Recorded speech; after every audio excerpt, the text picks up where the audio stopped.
Welcome to concept lab. இன்றைக்கி என்ன பார்க்க போகிறோம்னா செல் டிவிஷனை பற்றி பார்க்க போகிறோம். The division of cell into daughter cell is called cell division.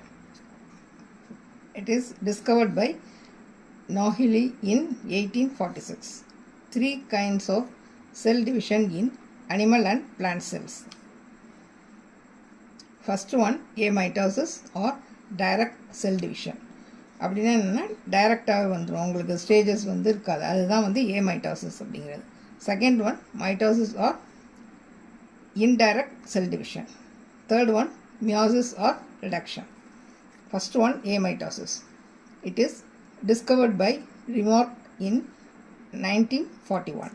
During mitosis, nucleus elongate first than constriction appear. அதாவது என்னாகும், ஃபஸ்ட்டு ஒரு செல்லில் இருந்து டைரெக்டாக என்னாகும், நம்மளுக்கு டாட்டர் செல்ஸ் வந்து கிடச்சிடும். அதுதான் ஏமைட்டாசிஸ்ங்கிறது. இடையில் இருக்கிற அந்த ஸ்டேஜஸ்லாம் வந்து இதில் வராது. ஏமைட்டாசிஸில் டைரெக்டாக செல்லிருந்து டூ டாட்டர் செல் வந்து ஃபார்ம் ஆகிறது தான் ஏமைட்டாசிஸ் அப்படிங்கிறது. It occur in unicellular animal, diseased animal and old cells. அடுத்தது mitosis. It is discovered by Fleming in 1879. It is defined as division of cell into two identical daughter cell with nucleus having same amount of DNA, same number of chromosome and same number of gene as parent cell. Parent cell இருக்கிற அதே அளவு DNA, அதே அளவு chromosome, அதே அளவு gene வந்து daughter செல்லில் இருக்கும். பேரண்ட் செல்லேருந்து two identical daughter cell form ஆகிறது தான் நம்மளுக்கு மைட்டாசிஸ் அப்படின்னு சொல்கிறோம். அடுத்தது அதில் வந்து டைப்ஸ் மைட்டாசிஸில் intra nuclear, extra nuclear, anastral, astral, symmetrical, asymmetrical, endomitosis. First one intra nuclear. Mitosis event occur with nuclear envelope and nucleus divided along with cytoplasm அப்படிங்கிறது தான் இன்ட்ரா நியூக்ளியர். எக்ஸ்ட்ரா நியூக்ளியர்ங்கிறது நியூக்ளியர் என்வலப் வந்து break ஆகிறது தான் extra நியூக்ளியர்ங்கிறது. Anastral அப்படிங்கிறது mitosis without astral is called anastral. ஆஸ்ட்ரல்ங்கிறது mitosis with appearance of astral is called astral mitosis. Endomitosis அப்படிங்கிறது இந்த multiplication of chromosome without nuclear division is called endomitosis. அடுத்தது symmetrical. It producing two equal cell is called symmetrical. Asymmetrical அப்படிங்கிறது mitosis produce two unequal cells is called asymmetrical. unequal-ஆக இருந்தால் அதுக்கு பேர் asymmetrical. இப்போ அடுத்தது mitosis பார்ப்போம். It have two division, karyokinesis and cytokinesis. ரெண்டு stages இருக்குது நம்மளுக்கு. First one karyokinesis. It have four stages: prophase, metaphase, anaphase, telophase. Prophase. The cell become spheroid and viscous. Nuclear membrane disappear into cytoplasm. Nuclear membrane என்னாகும், சைட்டோபிளாசத்தில் disappear ஆக ஆரம்பிக்கும். Chromosome become shortened and thickened. அந்த chromosome என்னாகும், short ஆகி thickened ஆகும். அடுத்தது each chromosome formed of two chromatids.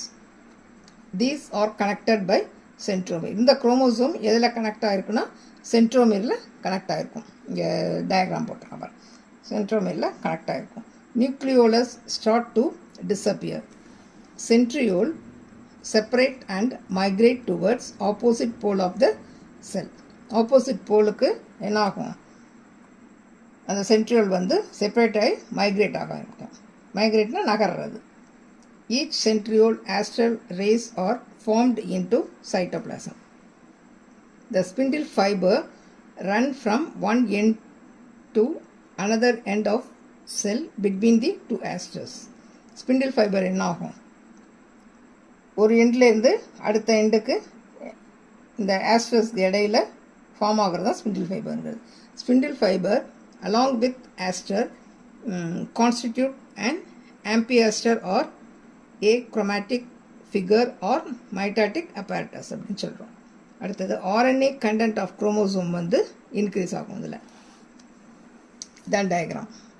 இதுதான் குரோமாட்டிட்ஸுங்கிறது. இதுதான் இந்த குரோமாட்டிட்ஸை வந்து கனெக்ட் பண்ணுறது சென்ட்ரோமீர். இந்த சைடில் இருக்கிறது ஆஸ்ட்ரஸ். இங்கே வந்து ஃபஸ்ட்டு ஸ்டேஜில் என்ன ஆகும், இந்த நியூக்ளியஸ் வந்து நியூக்ளியோலஸ் வந்து டிஸப்பியர் ஆக ஆரம்பிக்கும். அடுத்தது metaphase. Chromosome lie at equatorial plate. Some spindle fibre attached to chromosome is called chromosomal fiber.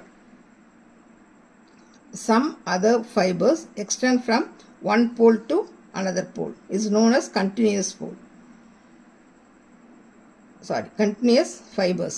The centromere of each chromosome divided into associated chromatids. This is metaphase diagram. This is chromosome, the spindle fiber, this asterisk, this centriole. அடுத்தது anaphase.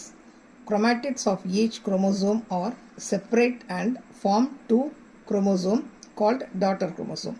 The daughter chromosomes move towards the opposite pole of the cell. Fiber which are occur in between the chromosome is called intrazonal fibers. அதாவது ரெண்டு குரோமோசோம்க்கு இடையில் form ஆகிற அந்த ஃபைபர்ஸ்க்கு பேர் தான் என்னது, intrazonal fibers அப்படின்னு சொல்கிறோம். The chromosome develop the shape of J or L or V according to the position of the centromere in chromosome. இதான் டயக்ராம். இதான் chromosomal fibers, இது intrazonal fibers. அடுத்தது telophase. It is the final stage. Chromosome with centromeres at poles begin to uncoil and length-ended. Uncoil length-ended நம்மளுக்கு form ஆகும். Nucleolus begins to appear. Nucleolus வந்து அப்பேர் ஆக ஆரம்பிக்கும். New nuclear membrane develop around the chromosome from endoplasmic reticulum. புதுசாக என்ன ஆகும், nuclear membrane வந்து develop ஆகும். எங்கேருந்து, எண்டோபிளாஸ்மிக் ரெட்டிகுலத்துலேருந்து ஃபார்ம் ஆகும் அந்த குரோமோசோமை சுற்றி. Spindle fibres are break down and observed into the cytoplasmic and two daughter nuclear formed. Spindle fibre என்ன ஆகும், இந்த ஸ்பிண்டில் ஃபைபர்லாம் அப்படியே சைட்டோபிளாஸ்மிக்கில் வந்து என்ன ஆகும், அப்சர்வ் ஆகிடும். அப்சர்வ் ஆகிட்டு ரெண்டு நம்மளுக்கு டாட்டர் நியூக்ளியை நம்மளுக்கு கிடச்சிடும். இதுதான் வந்து டெலோஃபேஸ். இதுதான் ஃபைனல் ஸ்டேஜ். இதுதான் வந்து ஸ்பிண்டில் ஃபைபர். இது ஆஸ்ட்ரல் ரேஸ் வந்து டிஸப்பியர் ஆக ஆரம்பிக்கும். இந்த லாஸ்ட் ஸ்டேஜில் ஆஸ்ட்ரல் ரேஸ் வந்து டிஸப்பியர் ஆகும். இது நியூக்ளியர் அப்பியர் ஆகும். இந்த குரோமோசோம் சுற்றி நியூக்ளியர் அப்பியர் ஆகும். ஆஸ்ட்ரல் ரேஸ் வந்து டிஸப்பியர் ஆகும். அடுத்தது வந்து லேட் டெலோஃபேஸ். இதில் வந்து டூ டாட்டர் செல்ஸ் வந்து ஃபார்ம் ஆகும். அடுத்தது cytokinesis. It is the final process of cell division that split the cytoplasm of the parental cell into two distinct daughter cells. It is essential for the growth, development and reproduction of the organism.